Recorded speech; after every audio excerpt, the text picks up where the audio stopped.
हाय, नमस्ते गाइस। आज मैं आप लोगों से बात करना चाह रहा था। पिछले 2-3 दिनों से मैं थोड़ा बिजी था। आज का टॉपिक है जो यूट्यूब में है, एक कैंडिड एक्सचेंज करके एक यूट्यूब चैनल है जिसमें अर्पित भाई हैं, इसमें सागर भाई हैं और कभी-कभी मिश्रा जी भी आते हैं, रैशनल थिंकिंग मिश्रा जी। तो मैं उनको सुनता रहता हूँ, मुझे काफ़ी अच्छा लगता है। वो जो प्लेटफॉर्म है वो काफी इंडिविजुअल थिंकिंग, कभी कभी मेघना जी भी आती हैं तो सुनने में अच्छा लगता है। प्लेटफॉर्म मुझे काफी अच्छा लगता है, चाहे मैं उनके विचार से सहमत हूं या ना हूं, लेकिन मुझे उनका जो प्लेटफॉर्म है, जो जिस हिसाब से वो बात करते हैं, एक क्रिटिकल थिंकिंग एंड ओपन जो सोसाइटी है उसके जैसा लगता है, इसलिए मैं देखता हूँ।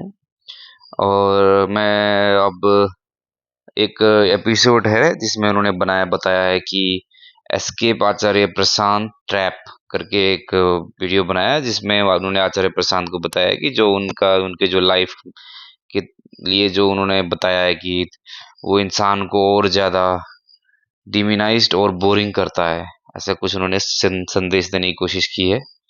हाँ ठीक है, मैं उनके विचारों को सम्मान करता हूँ, लेकिन साथ ही मैं मेरा जो ऑब्जर्वेशन है, जो मैंने देखा है और मैंने जो समझा है अपने लाइफ को, और जैसी मेरी लाइफ रही है और मैं जिस लेवल से मैं उठा हूँ, यानी कि जहाँ मैं था, और पहले मेरा सांसारिक पंडितों के फैमिली से मैं बिलोंग करता हूँ। तो रामानुजाचार्य होते हुए राम ओशो ओशो ओशो के बाद आचार्य प्रशांत, और बीच बीच में जिद्दू कृष्णमूर्ति का भी मेरे काफ़ी टीचिंग मेरे को काफ़ी प्रभावित किया है। तो मैं फर्स्ट कमेंट है जो मुझे बहुत ही जो मुझे बिल्कुल भी थोड़ी सी हंसी आई।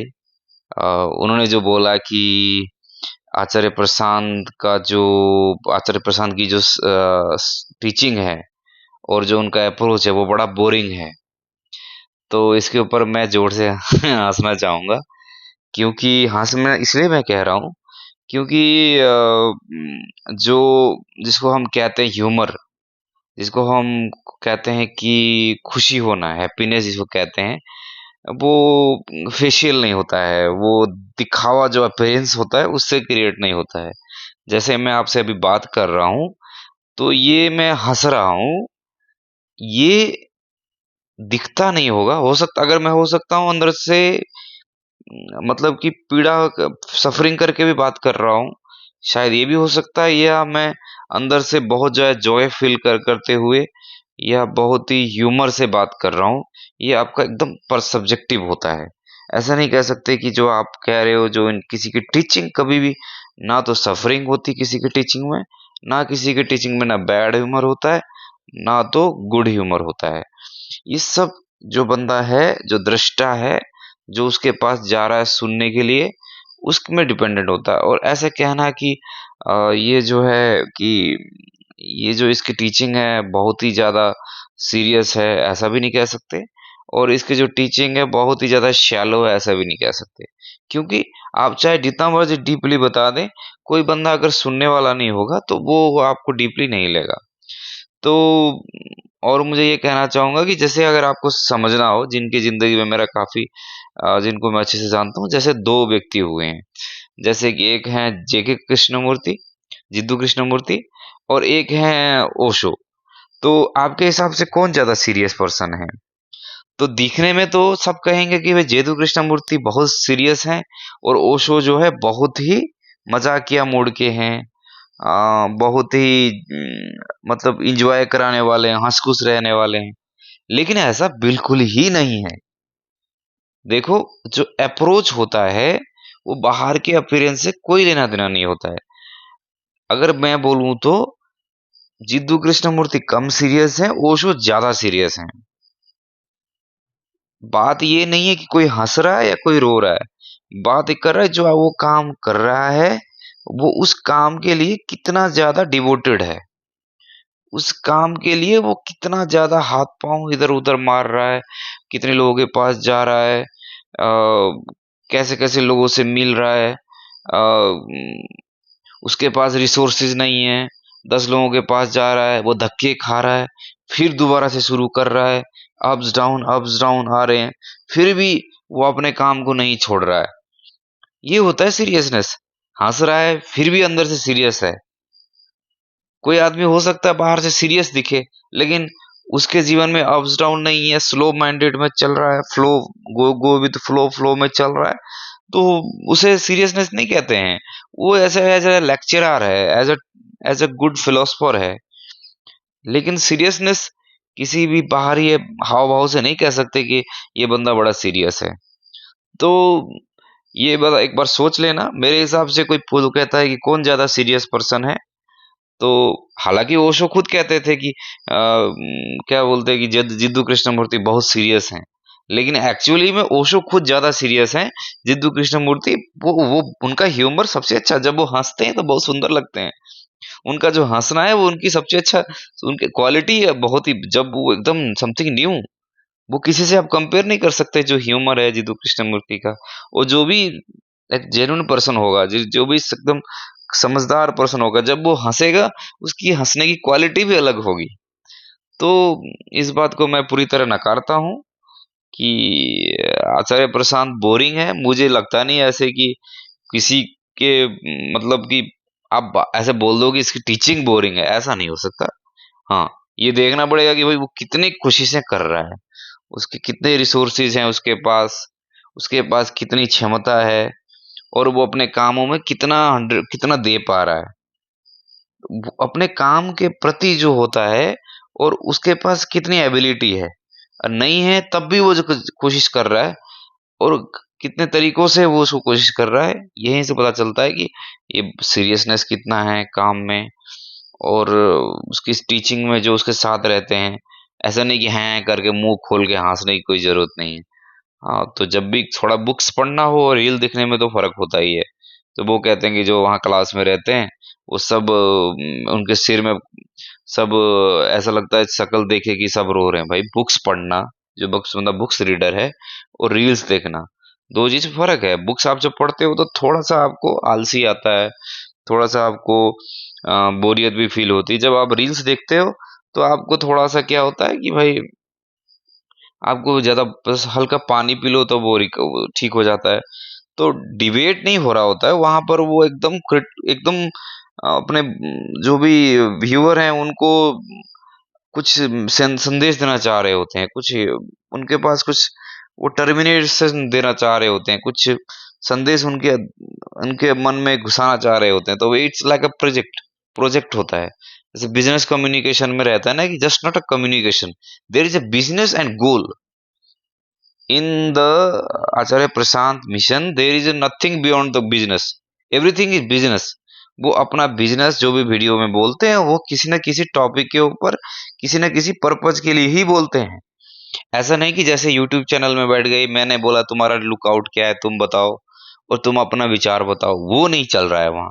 वहाँ सर्टन गोल है, सर्टन टॉपिक है, वही जाके यूट्यूब में जाके वीडियो बनता है। वो एक स्ट्रेटेजिकली बिजनेस कम्युनिकेशन है, इसको एमबीए में बिजनेस कम्युनिकेशन कहते। बिजनेस कम्युनिकेशन में टाइम पास नहीं होता है, उसमें आपको अपना कोई किसी टॉपिक पे जोर देके बोलना होता है। तो ये अपने आप में ही एक बहुत ही ज्यादा मेस्मराइजिंग है। तो मैं इसको ऐसे लूंगा। इस टॉपिक को मैं, पहला टॉपिक जो है कि भाई बोरिंग की बात को मैं एकदम सब्जेक्टिव और बंदे के जो सोचने की क्षमता है उस पे उसके आधार पर छोड़ता हूँ। और और जब भी बात आप लोग कर रहे हैं कि बड़ा बोरिंग है, ये है वो है, तो थोड़ा सा मैं एक कहानी, मैं पंडितों के घर पैदा हुआ हूँ, और मैं भी करीब 17 18 19 साल तक, जब मैंने इंजीनियरिंग कंप्लीट नहीं करी थी तब तक मैं भी पंडित ही था। माला वगैरह फेरता था, दिन के 1000 1200 मिल जाते थे। तो मैं भी एक हमारे दादा, हमारे पापा क्या करते थे मैं बताता हूँ। जब भी कोई अपना जजमान होता है, जब कोई और हड़प लेता था, कोई और ले लेता था, जैसे मेरे पापा के कुछ जजमान हैं, यानी कि जो पूजा कराने वाले कस्टमर है, वो किसी और के पास चले जाते थे, तो उसको पता क्या बोलते थे, देखो, वो जो पंडित है ना, उसको कुछ नहीं आता है, उसकी मंत्र उससे पूजा मत करवाना, तुम्हारे देवता बर्बाद हो जाएंगे, उससे मत कुछ करवाना। देखो, ज्ञान तो सिर्फ मेरे पास है, उसके पास जाओगे तो नष्ट हो जाओगे। ऐसा करके बहुत सारे भ्रम डालते थे। और फिर उसके जो जजमान थे वो खींच लेते थे। फिर कई बार ऐसे होते थे भाई, उसके जो कई बार झाड़ फूक फांडा बोलते हैं। मैं जम्मू में पला बड़ा हूँ, तो जम्मू साइड क्या होता है कि भाई जब बच्चे बीमार हो जाते तो मेरे मेरे दादाजी के पास आते थे, तो वो उनको क्या बोलते हैं कि बच्चे बीमार हो जाते, कई उनके पास लेके जाते थे झाड़ फूक करने, फांडा फांडा करने बोलते हैं जम्मू में, फांडा वांडा कराने जाते थे। तो फांडा जब करके बच्चे ठीक नहीं होते थे, अरे वो दुष्ट है, उसको कुछ नहीं पता, मेरे पास आइए मैं कराता हूँ। ऐसा नहीं होता है। आज यूट्यूब में जितने भी कंटेंट मेकर है, सबका ये हाल है। बात वही करेंगे जैसे बाकी जो पंडित है, मंत्र वही जाप करेंगे, उसका शब्दार्थ भी वही बताएंगे, लेकिन बोलेंगे नहीं वो पंडित के पास सिद्धि नहीं है, उसके पास मत जाओ। तो वैसा ही है यूट्यूब में। अर्पित भाई भी वही बात करते हैं जो आचार्य प्रशांत बात करते हैं। देखना उनकी जो बात रहती है, मैक्सिमम टॉपिक पे कोई कोई बात हो सकता है थोड़ा अप्रोच अलग हो। जैसे कि वो कहते हैं अर्पित जी की, आप किसी भी धार्मिक पुस्तक पे आप बात मत करो, उस पे श्रेय मत दो, उसको उससे धार्मिक अहंकार बढ़ता है, ये बात करेंगे। लेकिन जो आचार्य प्रशांत बात करते हैं संस्कृति को लेकर, बाकी जो भी मैटर है सबको लेकर बात करते हैं, वो वही बात करेंगे जो आचार्य प्रशांत बात करते हैं। लेकिन बोलेंगे नहीं आचार्य प्रशांत ठीक नहीं है, मेरी बात सही है, बात वही करेंगे। क्योंकि ज्ञान जो भी है तथ्य है, तथ्य तो अलग नहीं होते हैं ना, तथ्य अलग नहीं होते, तो वो बस इतना बता देते कि वो जो बोलने वाला है वो गलत है, मैं जो बोल रहा हूँ हालांकि बोल वही रहे होंगे। देखना पूरा जो जो पॉइंट लिखते होंगे ना, वो सारे पॉइंट लिख लेना आप लोग। जो संस्कृति को लेकर जो बोल रहे होंगे वो भी वही होगा, धर्म को लेकर हर चीज जो आचार्य प्रशांत बोल रहे होंगे, अर्पित भाई भी वही बोल रहे होंगे। और रैशनल मिश्रा तो जो आचार्य प्रशांत का अप्रोच है और जो मिश्रा जी का अप्रोच है, वो दोनों का एकदम सेम है। आचार्य प्रशांत भी बोलते हैं तुम बहुत ही नीचे लेवल के हो, जैसे भी कभी बोलते हो कि भाई तुम अपना लोअर कॉन्शियस में मत जियो, हायर पर्पस के लिए जियो, वैसे ही बोलते हैं वो रैशनल मिश्रा। जब बोलते तुम्हारे लिए नहीं है अभी, तुम्हारा लेवल ना अभी जो मैं कह रहा हूँ ना वही समझ सकता है जो सीरियस है। हालांकि बोल रहे कैंडिडेट एक्सचेंज में आके कि भाई कोई हायर लेवल ओवर नहीं होता है, लेकिन खुद बोलते हैं अपने यूट्यूब चैनल में। आप जाके देखिए उनके जितने भी यूट्यूब चैनल है, वो बोल रहे होंगे भाई तुमको हमारी बात नहीं समझ में आएगी, तुमको मेरी बात समझ में आने के लिए ना उस लेवल पे जीना होता है। ये वो मैं जिस अब ये जो अहंकार है, वो मिश्रा जी में भी वही है और आचार्य प्रशांत में भी वही है। अब ये यहाँ आके कैंडिडेट एक्सचेंज में बोल रहे हैं कि भाई मैं तो ऐसा नहीं मानता कि इतना अहंकार नहीं होना चाहिए, लेकिन खुद को वो ऑब्जर्व नहीं कर रहे हैं, मतलब उनको ऑब्जर्वेशन नहीं है अपना। ये है कि जितने भी हैं वो खुद को ऑब्जर्वेशन नहीं कर रहे हैं। जो वेदांत कहता है कि भाई खुद को देखो, जो तुम कह रहे हो क्या क्यों रहे हो भाई, आ क्यों रहे हो, किसी की बंदे के बारे में बात करो, खुद के पर देख भी रहे हो। एक ये बात हो गई। तो हायर पर्पज और जितने भी पंडित, जितने भी बाबाज हैं, अभी मैं तो बोल रहा हूँ ये सब पंडित हैं। ये बस जो भी यू व्यूअर हैं वो एक ही लूप में रहेंगे, जो आचार्य प्रशांत को देखते होंगे वही व्यूअर रहेंगे, जो ये कैंडिडेट एक्सचेंज में देखते, क्योंकि ये लूप से बाहर तो कोई होते नहीं है। क्योंकि लूप से बाहर जाने के लिए तो उस लोग धार्मिक अड्डों में घुसना पड़ता है, जो आचार्य प्रशांत कर रहे हैं। आचार्य प्रशांत वो जो बोलते हैं कि आचार्य प्रशांत जो है सबको बदल नहीं सकते, सबको आप ऐसे फोर्स नहीं कर सकते, सबको बैलेंस में मिला के चलना पड़ता है। वो उनको पता नहीं है कि आचार्य प्रशांत जो हैं वो ऐसे नहीं उनके पास आ जाते। मेरा एक भाई था, वो प्रशांत दत्त फाउंडेशन में उसने 2 महीना काम किया। वो बता रहा था कि भाई दिन में 600 कॉल करता था उस लोगों को, जिनके जो आचार्य प्रशांत को सुनते हैं, जो बुक्स कभी पढ़ते हैं, कहीं से नंबर उनके पास आता है, तो उनको एक दिन में 500-600 लोगों को वो कॉल करता था।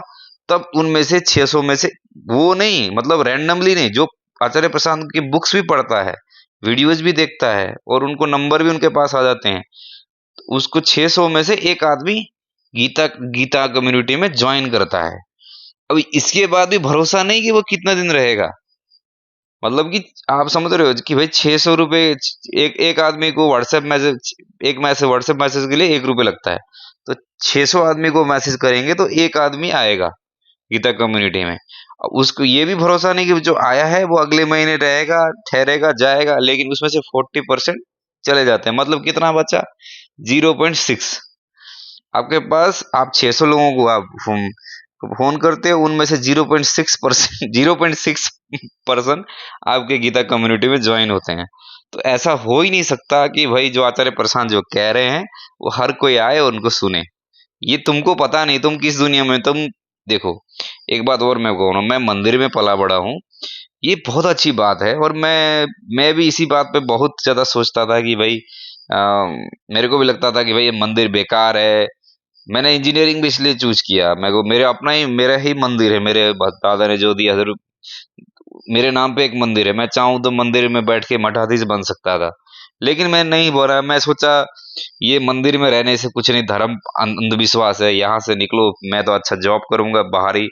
लेकिन जब मैं बाहर आया देखा तो मंदिर से ज्यादा अंधविश्वास तो इंजीनियरिंग सेक्टर में है, इंडस्ट्री में है। अरे अंधविश्वास मंदिर तक सीमित थोड़ी ना है, हर इंडस्ट्री में है, हर लोगों में है। मैं तो कहता हूँ मंदिर से ज्यादा अंधविश्वास तो इंडस्ट्रियों में है, लोगों में है भाई।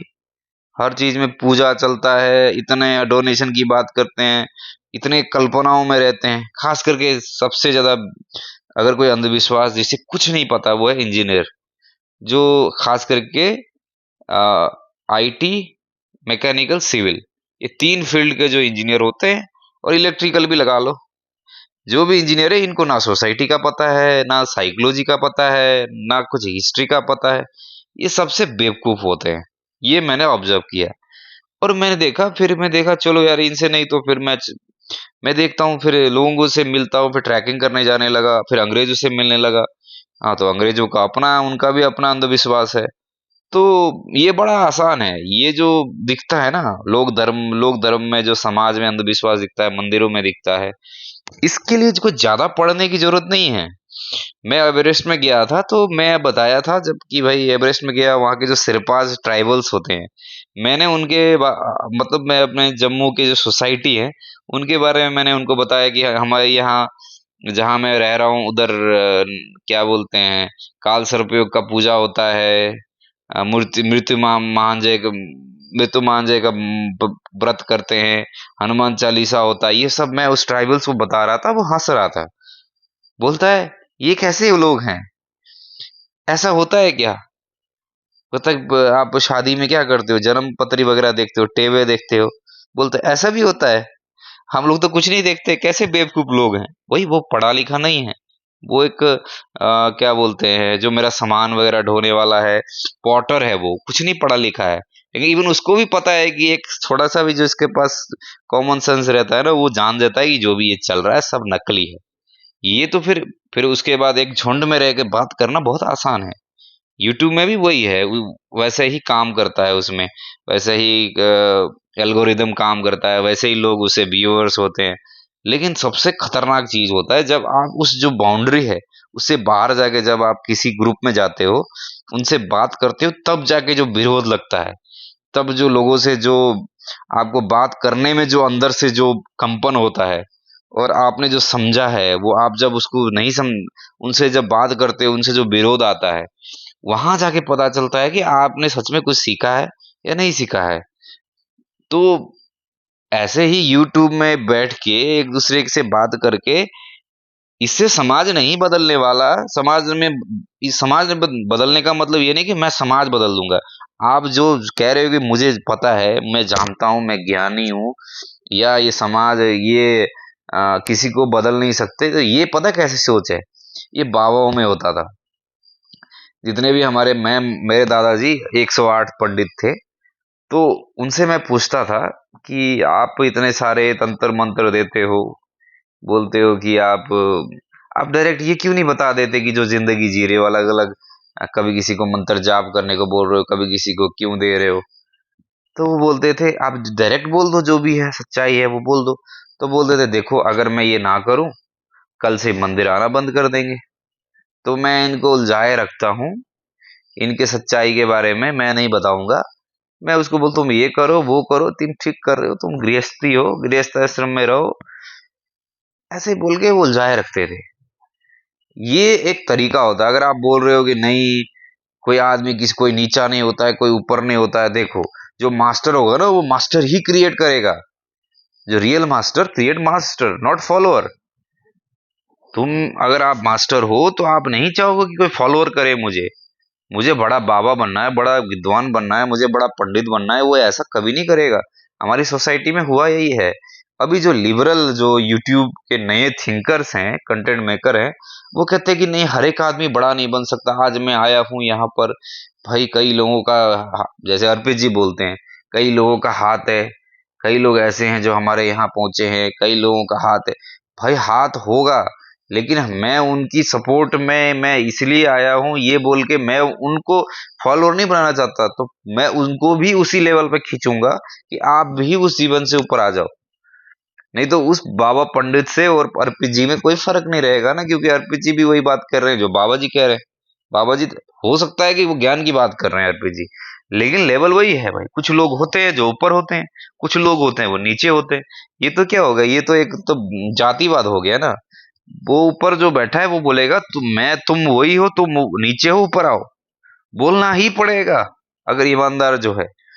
मैं बड़ा हूं, कभी कभी मैं बड़ा हूं, तुम भी बड़े बन जाओ, ऐसा बोलना पड़ता है भाई। कृष्ण ने बोला है, कृष्ण को बोलना पड़ा, कई बार बोलना पड़ता है। देखो अर्जुन है, वो अपने को बोला सखा हो, तुम तो मेरे दोस्त हो। कई बोलता नहीं, मैं न भगवान का, सत्य का अवतार हूँ, नारायण का अवतार हूँ। बोलना पड़ता। कभी कभी बोलते तुम नीचे हो, मैं तुम बहुत भ्रम में हो, जी रहे हो, तुम उठो। बोलना ही पड़ेगा अगर आपको किसी को उठाना है, भला चाहते हो। ऐसे बोले नहीं नहीं, कोई कुछ लोग होते हैं वो नीचे ही रहते हैं, कुछ लोग तो ऊपर होते हैं। ये चीज प्रेम नहीं कहा जाता है, ये एक अहंकार कहा जाता है, ये एक धंधा है। बुरा मत मानना अर्पित जी, लेकिन मैं यही कहना चाहूँ, ये धंधा है जैसे बाबा लोग करते हैं। कभी नहीं बताते सच्चाई, उससे बस क्या करते हैं, फॉलोअरशिप लेंगे। कोई ना कोई इनके अंदर लेन देन चलता रहेगा। चाहे अब आज के समय में कोई यूट्यूब वाला पैसा नहीं दे रहा होगा, लेकिन फॉलोअरशिप बढ़ रहा होगा। तुम बोलोगे ना भाई तुम गलत जी रहे हो, बोलना ही पड़ेगा। अगर नहीं बोलते हो तो फिर समझ लो तुम किसी को फॉलोअर्स क्रिएट कर रहे हो। इसी को कहते हैं सन की पैदा करना। एक एक एक बहुत हीरो बन रहा है तो 10 सन की पैदा कर रहे हैं। तो एक ये बात थी। और बोल रहे थे कि कि भाई कौन कौन कैसे माने कि कौन सा काम बहुत अच्छा है, और कैसे माने कि कोई सोसाइटी में जो आप काम कर रहे हो, जो आप काम कर रहे हो वो काम अच्छा है कि नहीं। तो गांधी ने कहा था, अब मैं गांधी, महात्मा गांधी की बात कर रहा हूँ, कहा था कि अगर आप उनसे किसी से पूछा था कि सबसे अच्छा काम क्या है, तो उन्होंने बोला जो बॉटम 30% लोग हैं, अगर मेरा काम है, जो मैं काम कर रहा हूँ उसमें से सबसे निम्न वर्ग है, अगर उनको भी हेल्प मिल रहा है तो समझ लो कि जो काम अच्छा है। इसका मतलब ये नहीं कि भाई आप जो काम कर रहे हो तो वो एकदम एक क्लास को ही मिलेगा और उसके बॉटम 30% को नहीं मिलेगा। अगर आपका काम अच्छा है, आपने सच में कुछ है अच्छाई, और आपके काम में कुछ दम है, तो वो नीचे ऑप्टिमम लेवल पे मिनिमम लेवल अप्रोच तक जाएगा। तो इसीलिए मैं ओशो को ज्यादा सीरियस, ज्यादा रियल मानता हूँ जिद्दू कृष्णमूर्ति से ज्यादा। क्यों? क्योंकि आप लोग कहते हैं कि ओशो अमीरों के गरीब, अमीरों के गुरु हैं, लेकिन ऐसा बिल्कुल नहीं है। उन्होंने कहा है, लेकिन उनके काम का जो रिजल्ट है वो गरीबों से गरीबों तक पहुंचता है। अमीरों से, उनका रिसोर्स अमीरों का यूज होता है, लेकिन उनका जो काम है वो हायर, जो इंटेलेक्चुअल क्लास तक सीमित नहीं है, क्योंकि उन्होंने अपने जीवन को ढाला है। उन्होंने हायर से हायर लेवल, यानी कि जो सबसे हाईली, जो जो सबसे ज्यादा इनकम वाले जो लोग हैं उनके लिए भी उन्होंने टारगेट किया, और सबसे नीचे लेवल का भी। क्यों?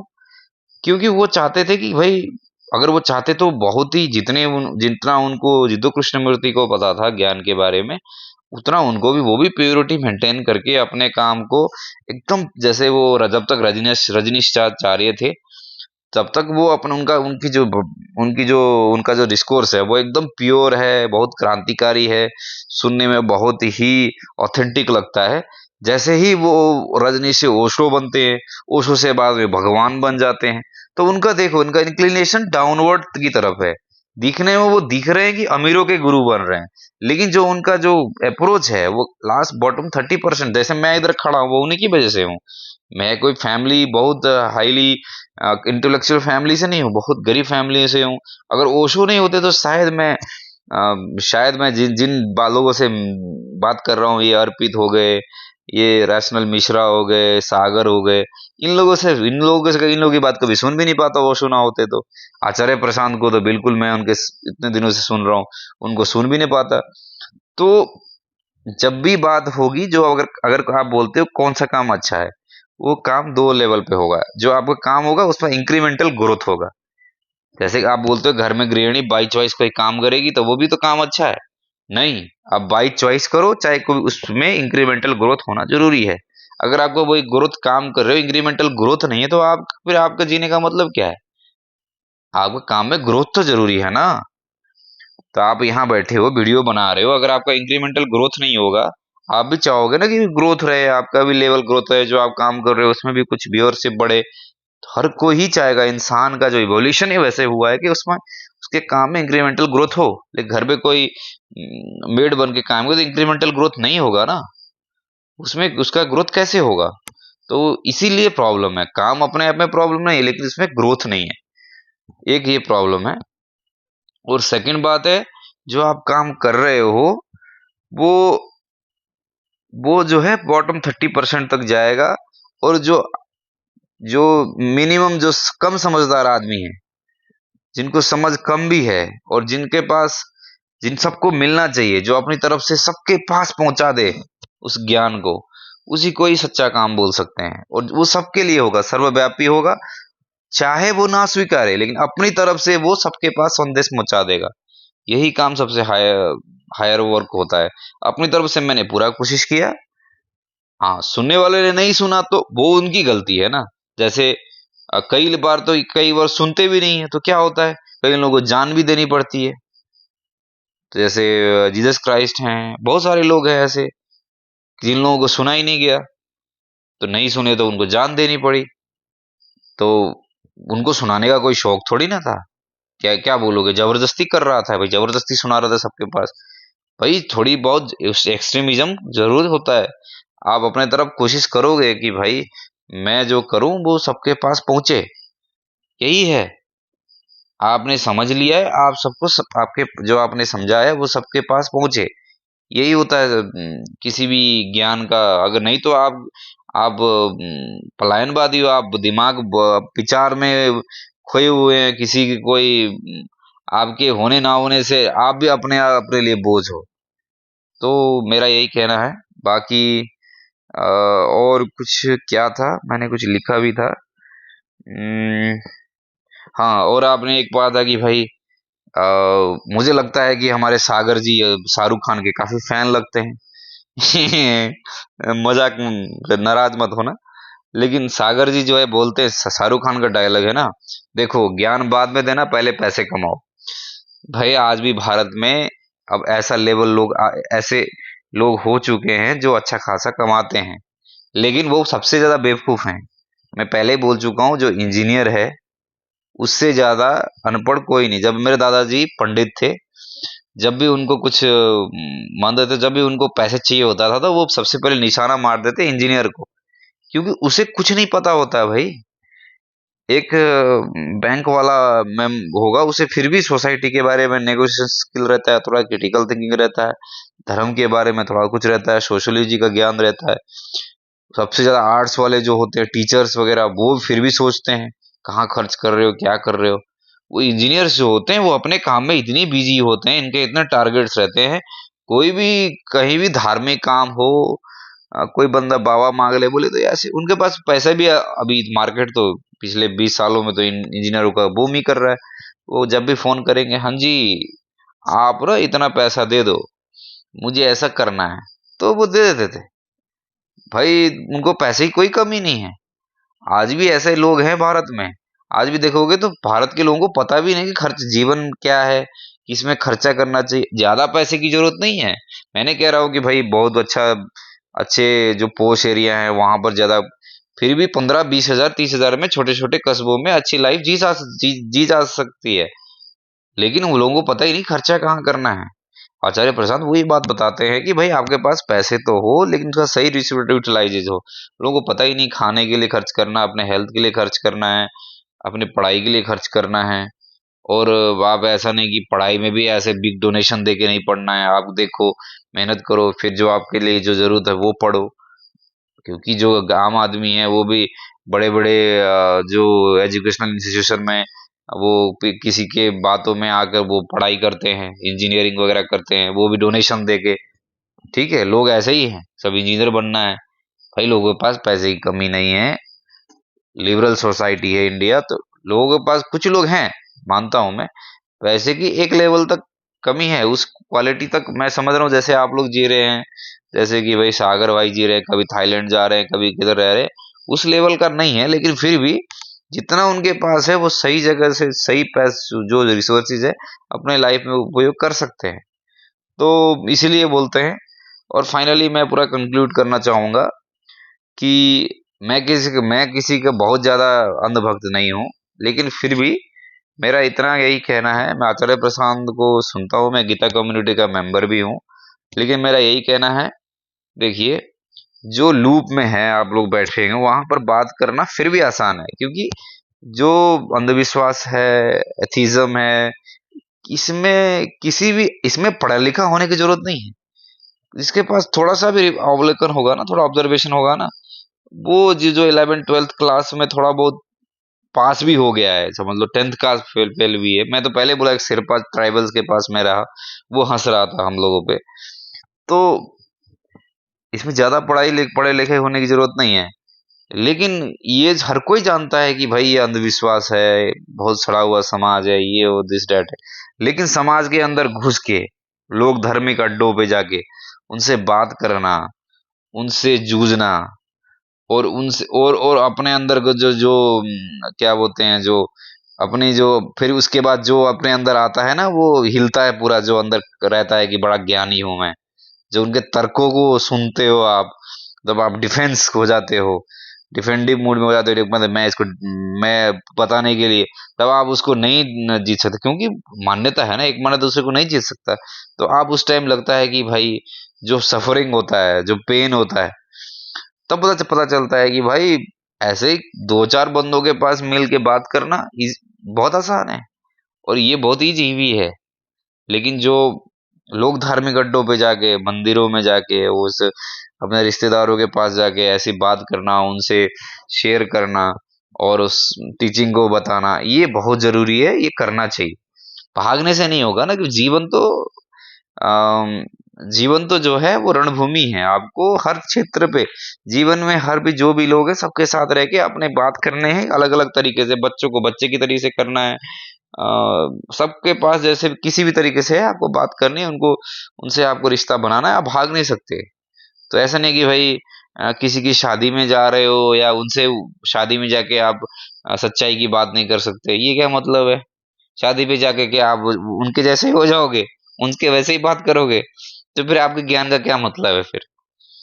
आपको हर लेवल पर ट्राई करना है, आपको हर, तो कण कण में आपको परमात्मा है बोलते हैं ना, वो वही है। आपको हर जगह वो हर किसी के साथ वो ट्राई करना है, वहीं से पता चलता है काबिलियत। नहीं तो क्या है, वो एक पहले से ही ऑर्गेनाइज्ड वे में, ऑर्गेनाइज स्ट्रक्चर में, सोशल कंडीशनिंग में तो कोई भी ज्ञान की बात कर सकता है। ये है मेरा कहना।